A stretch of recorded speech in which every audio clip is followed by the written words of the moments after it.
Rape, a term that we think of now as a modern term, but it was actually coined in the 14th century. The word rape means penetration, however slight, of any bodily orifice obtained against the victim's will by using force or threat of force of any part of the assailant's body or any object used by the assailant in the course of an assault. The term rape culture is a social system that has slowly normalized rape and sexual assault through the bombardment of images, language, laws, and social attitudes. We have lived in a culture that since the beginning of time has considered consent a short skirt and which has valued women only in order to please men. A patriarchy seems like an outdated overstatement to use in the 21st century, but what do you call it when women make 80 cents to every dollar that a man makes? Or in the United States, 1 in 3 women are survivors of sexual assault, violence, or intimate partner violence.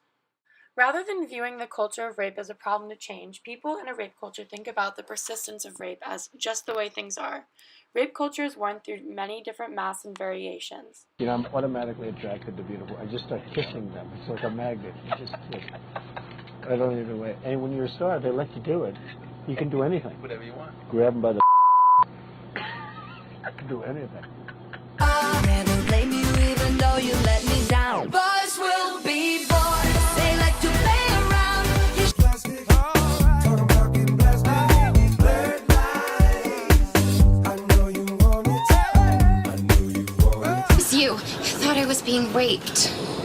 That's not what rape feels like. I don't like rape. Not even the fake kind where the woman kind of secretly likes it. I feel like I'm being raped by a sleeping bag. I thought it was a rapist or something. Rapists don't knock and wave. She lets me pork her while she's sleeping. Sleep assault? Let's take a look at a specific appearance of rape culture in popular culture: humor, or as better known, the rape joke.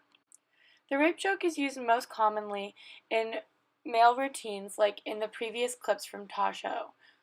But there's a new type of humor called feminist humor. What the hell is that? Feminist humor is a type of humor that became known around the early 70s. Instead of making the victim of rape the butt of the joke, it makes male domination the butt of the joke, tackling the subject by satirizing how men only value women for sex. It uses feminist humor to work for, not against, a feminist destabilization of rape culture. Yes, because that can I be don't funny. think that's funny. Very funny. No, Laughing with you, not at you. that can be Unlike classic rape joke humor, it doesn't adhere to the jock culture, slut-shaming, or victim-blaming. Instead, it takes a feminist type of view and turns it into a funny joke, turns the absurdity into irony. That's a lot of fucking pressure, and I would like a break. You know what make my life so much easier? Ladies, wouldn't you love this? Wouldn't it be wonderful if our pussies were detachable? However, even with feminist humor, the question remains, should rape and sexual assault be used in comedy? Why? First of all, when comedians joke about rape, it suggests to the audience it's okay for them to joke about rape as well. When you have a male comedian standing up on stage, it makes the use of rape in his act much more dangerous than that of a woman, because it's not only offensive, but it basically tells men that it's funny and can give them the idea that rape is normal and okay, especially to joke about with victims. According to an experiment done by Jono Zale and Raj Silverman on what makes things funny and why audiences laugh, done because they felt like it was lacking in the rape joke conversation, is found actual scientific evidence linking humor and the creation of rape culture. They found that there is a significant link between the certain types of humor and rape culture.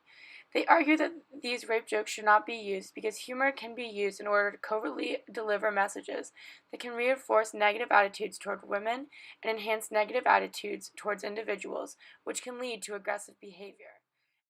In a new report, it was revealed that young women regard sexual violence against them as normal. Although this means, yes, of course, joking about rape and actually raping someone isn't the same thing, there is good evidence that suggests that predispositions towards rape are enhanced by hearing rape jokes, or that rape jokes normalize rape. At some point, women will start to follow on the bandwagon and actually just think of rape as your fault, or the girl's fault. I just I just You think it's ridiculous? Ridiculous.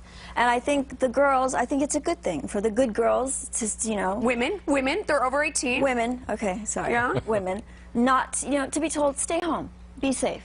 The other bad girls, bad women, or the ones who like to be naughty, might go out and play and get hurt, and then, you know, but the other thing about this is that it then blames the alcohol instead of the person who overdrinks. So, you know, it's like the same thing with guns. Guns don't kill people, people kill people.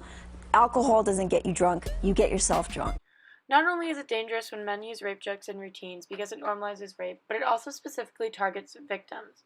When men joke about rape, they're making the victim, quote, the butt of the joke, but not male domination. There's a distinction between making a joke to cope or to point out the absurdity of the situation, consciously or not, which was to use the humor to humiliate a woman to stand up for something she believed in. When comedians claim that these types of jokes are just jokes and do not specifically target victims, it's easy to see that these comedians use their power to bring down women. In the famous Daniel Tosh scandal in July, when he was at a comedy club and said along the lines that rape jokes were always funny, a woman stood up and said rape is never funny.